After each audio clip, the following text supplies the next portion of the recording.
Munculnya varian baru COVID-19 yang memiliki tingkat penyebaran lebih cepat menimbulkan kekhawatiran di banyak negara. Sebagian negara kini mulai menutup akses masuk bagi warga negara asing, termasuk Indonesia. Mutasi baru virus COVID yang ditemukan di Inggris telah memicu kekhawatiran baru. Varian baru virus COVID Inggris tersebut diduga lebih cepat menyebar. Pemerintah Inggris langsung mengumumkan penguncian atau karantina wilayah yang lebih ketat. Banyak negara Eropa juga melarang perjalanan dari Inggris. Kini lebih dari 50 negara telah melarang penerbangan dari Inggris. Namun, ternyata virus varian baru itu telah menyebar ke beberapa negara. Sebagian negara lain menerapkan pembatasan pada warga negara asing. Hanya warga yang memiliki surat keterangan hasil tes PCR negatif atau harus mengikuti tes di bandara di mana mereka tiba.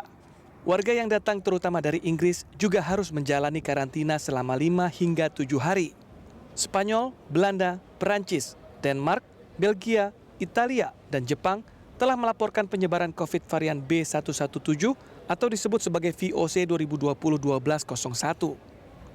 Varian baru ini juga dilaporkan telah ditemukan di negara tetangga Australia dan Singapura.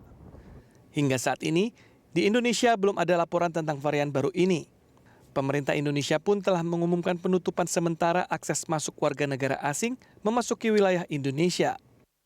Kebijakan ini berlaku efektif sejak tanggal 1 hingga 14 Januari 2021.